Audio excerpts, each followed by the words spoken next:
Assalamualaikum warahmatullahi wabarakatuh.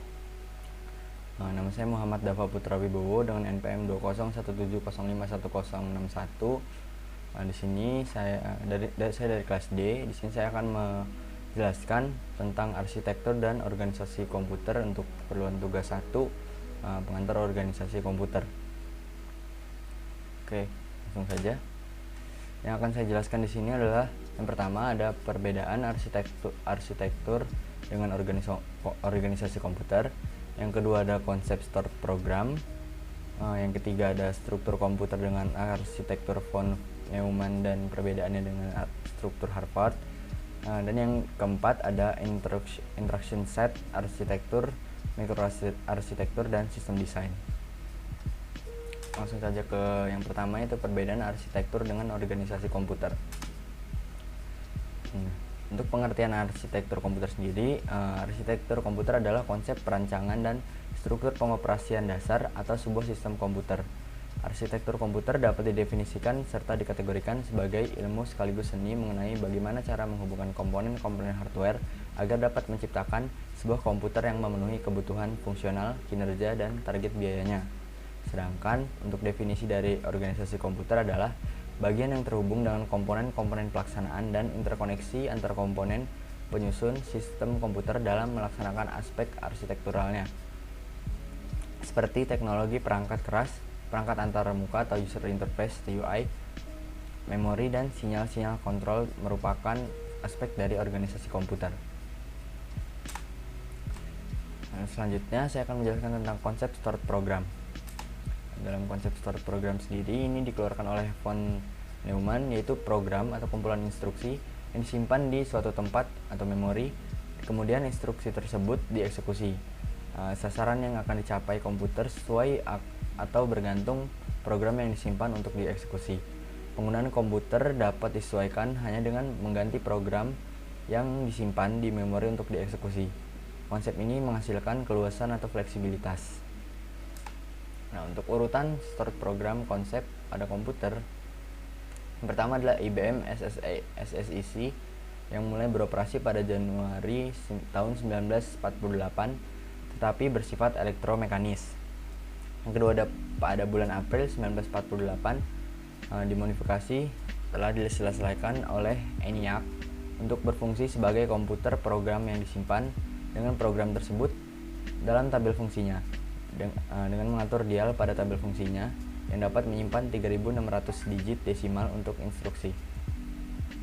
Yang ketiga ada ARC2, itu mesin relay yang dikembangkan oleh Andrew Booth dan Kathleen Booth di Birkbeck, Universitas London, secara resmi online pada 12 Mei tahun 1948. Mesin ini menampilkan perangkat penyimpanan drum berputar pertama. Yang keempat ada Manchester Baby, yaitu sebuah komputer elektronik penuh perkembangan yang berhasil menjalankan program tersimpan pada 21 Juni 1948.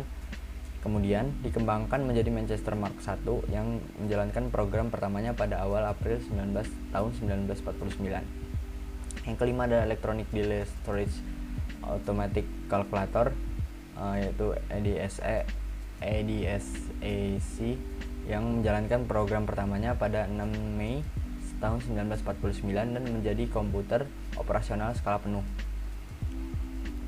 Yang keenam ada EDVAC yang disusun pada bulan Juni tahun 1945 dalam draft pertama laporan tentang EDVAC, tetapi tidak disampaikan hingga Agustus tahun 1949. Lalu yang ketujuh ada BINAC yang dikirim ke pelanggan pada tanggal 22 Agustus tahun 1949.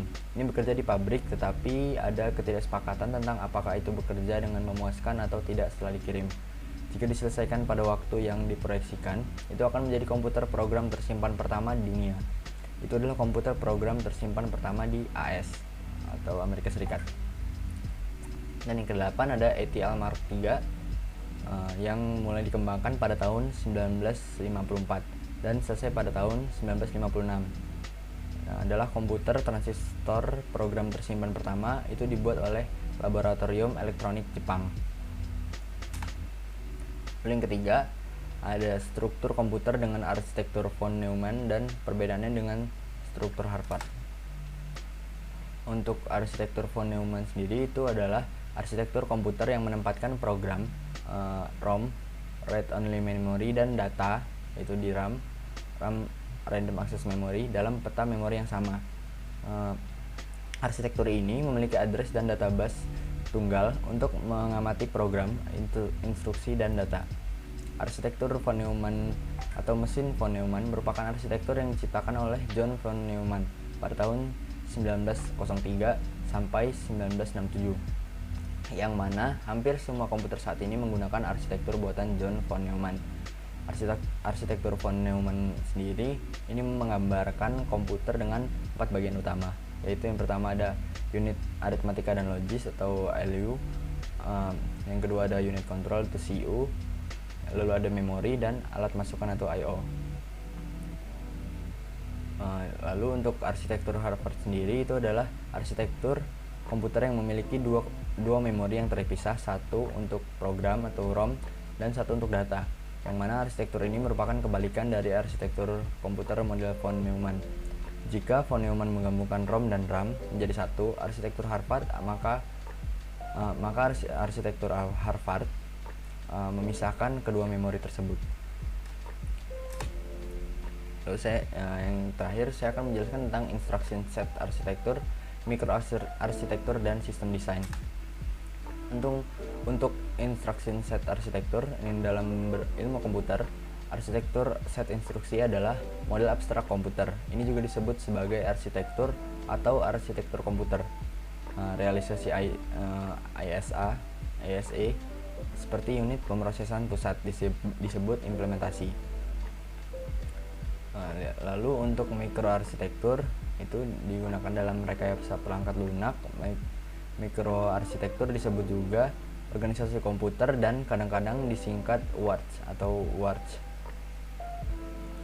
Adalah cara arsitektur set instruksi yang diimplementasikan dalam prosesor tertentu. Lalu yang terakhir ada sistem desain. Desain sistem ini adalah sebuah bahasa desain dalam kerangka kerja yang umum dan dapat dipahami oleh tiap tim. Jadi desain sistem adalah dalam sebuah organisasi berfungsi sebagai panduan umum yang fleksibel dan selalu diperbaharui untuk membuat desain yang konsisten. Baik, itu saja yang dapat saya sampaikan.